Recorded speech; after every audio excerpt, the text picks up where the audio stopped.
Olá, gente! Estamos aqui hoje mais uma vez para refletirmos juntos a nossa liturgia do dia, tá certo? E hoje, nesse domingo, as leituras falam pra gente que nós somos convidados a ser ouvintes e também praticantes da palavra de Deus. Ela nos propõe princípios que favorecem a vida do povo e aproximam nosso coração do Senhor, prevenindo-nos contra uma religiosidade feita de aparências. Então, a primeira leitura de hoje está em Deuteronômio, capítulo 4, versículo 1 a 2 e depois o versículo 6 a 8. Deuteronômio, capítulo 4, versículo 1 a 2 e depois o versículo 6 a 8. Agora, pois, ó Israel, ouve os estatutos e os juízos que eu vos ensino para os cumprirdes, para que vivais, entreis e possuais a terra que o Senhor Deus de vossos pais vos dá. Não acrescentareis a palavra que vos mando, nem diminuireis dela, para que guardeis os mandamentos do Senhor vosso Deus, que eu vos mando.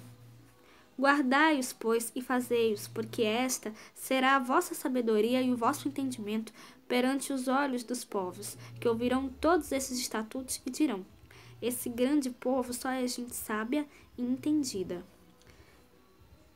Por que gente há tão grande que tenham deuses tão chegados como o Senhor nosso Deus, todas as vezes que o chamamos? E por que há tão grande que tenha estatutos, e por que gente há tão grande que tenha estatutos e juízos tão justos como toda a lei que hoje dou perante vós? Então, essa primeira leitura, ela mostra pra gente, que as leis e decretos que Moisés propõe, são para favorecer a vida do povo e a conquista da terra prometida. Então, a nação feliz é a nação que tem leis que melhoram a situação do povo mais necessitado. Então, a mensagem que a primeira leitura traz pra gente hoje é que a gente acolha a palavra de Deus e deixe que ela ilumine e conduza aos nossos caminhos. Então, que nós realmente possamos sempre cada vez mais nos deixar iluminar pela palavra, tá certo? E agora, falando da segunda leitura, hoje ela está em Tiago, capítulo 1, versículo 17 a 18, depois o versículo 21 a 22 e depois o versículo 27. Tiago, capítulo 1, versículo 17 a 18, depois o versículo 21 a 22 e depois o versículo 27.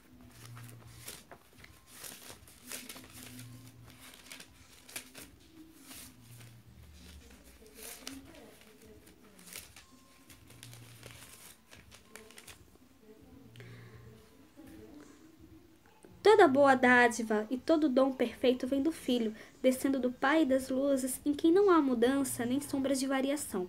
Segundo a sua vontade, ele nos gerou pela palavra da verdade, para que fôssemos como primícias das suas criaturas.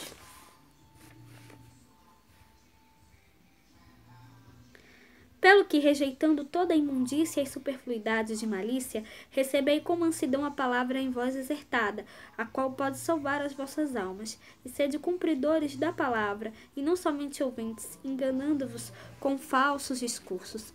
Porque se alguém é ouvinte da palavra e não cumpridor, é semelhante ao varão, que contempla o espelho ao seu rosto natural. A religião pura e imaculada para com Deus o Pai é esta: visitar os órfãos e as viúvas nas suas tribulações e guardar-se da corrupção do mundo. Então, essa segunda leitura, ela mostra para a gente, ela nos convida a acolher a palavra que nos é proclamada. Se ela não nos leva a viver melhor, para que serve? Então, que a gente possa realmente praticar a palavra. E praticá-la significa viver uma religião agradável a Deus, que deseja proteção ao órfão e à viúva. Então, a verdadeira religião para Deus é aquela que visita os órfãos, visita as viúvas, acolhe os necessitados. Então, que nós realmente possamos fazer isso sempre, tá certo? E agora, falando do Evangelho, hoje ele está em Marcos, capítulo 7, versículo 1 a 8, depois o versículo 14 e 15, depois o versículo 21 a 23. Marcos, capítulo 7, versículo 1 a 8, e depois o versículo 14 e 15, depois o versículo 21 a 23.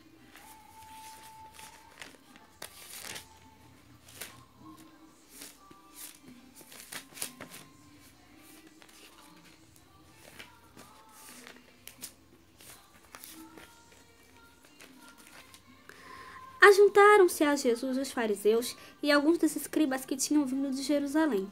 E vendo que alguns dos seus discípulos comiam pão com as mãos impuras, isto é, por lavar, os repreendiam. Porque os fariseus e todos os judeus, conservando a tradição dos antigos, não comem sem lavar as mãos muitas vezes. E quando voltam do mercado, se não se lavarem, não comem. E muitas outras coisas há que receberam para observar, como lavar os copos e os jarros, e os vasos de metal e as camas. Depois perguntaram-lhe os fariseus e os escribas: por que não andam os teus discípulos conforme a tradição dos antigos, mas comem o pão com as mãos por lavar? E ele respondendo disse-lhes: bem profetizou Isaías acerca de vós, hipócritas, como está escrito: este povo honra-me com os lábios, mas o seu coração está longe de mim. Em vão, porém, me honram, ensinando doutrinas que são mandamentos de homens. Porque, deixando o mandamento de Deus, retendes a tradição dos homens, como o lavar dos jarros e dos copos, e fazeis muitas outras coisas semelhantes a estas. E chamando outra vez a multidão, disse-lhes: ouvi-me vós todos e compreendei. Nada há fora do homem que, entrando nele, possa o contaminar, mas o que sai dele, isso é o que contamina o homem. Porque do interior do coração dos homens saem os maus pensamentos, os adultérios, as prostituições, os homicídios, os furtos, a avareza, as maldades, o engano, a dissolução, a inveja, a blasfêmia, a soberba, a loucura. Todos estes males procedem de dentro e contaminam o homem. Então, essa leitura do Evangelho, mostra pra gente, os adversários de Jesus, os fariseus e os legistas, eles debatendo com ele, sobre a questão do puro e do impuro. Então, esse grupo, que Jesus chamou de hipócritas, ele repreendeu esse tipo de pensamento dos fariseus e dos escribas. Esse grupo, eles procuram maquiar a palavra de Deus, com as tradições humanas. Então, levando para a nossa realidade, eles manipulam a palavra de Deus para defender os pontos de vista deles. E Jesus, baseado no profeta Isaías, mostra o risco de honrar a Deus só com os lábios, enquanto o coração fica longe dele, que é exatamente o caso dos fariseus e dos escribas. Eles honravam a Deus, apenas com os lábios, mas o coração deles estava bem longe. Então, que a gente possa realmente evitar, sempre, que a gente possa evitar sempre essas coisas ruins, que a gente sempre possa, honrar a palavra de Deus com as palavras, honrar a palavra de Deus com os nossos lábios e com o nosso coração principalmente, que a gente anuncie e que a gente também pratique a palavra de Deus sempre na nossa vida, tá certo? Então era isso que eu tinha para falar para vocês hoje. Muito obrigada a todos por curtirem, por comentarem. Aqueles que só assistem mesmo, também agradeço. Espero que vocês tenham gostado dessa reflexão de hoje. Espero encontrá-los todos aqui amanhã, segunda-feira, se Deus quiser, para continuarmos refletindo cada vez mais as leituras da Sagrada Escritura. Então, muito obrigada a todos e até a próxima, se Deus quiser.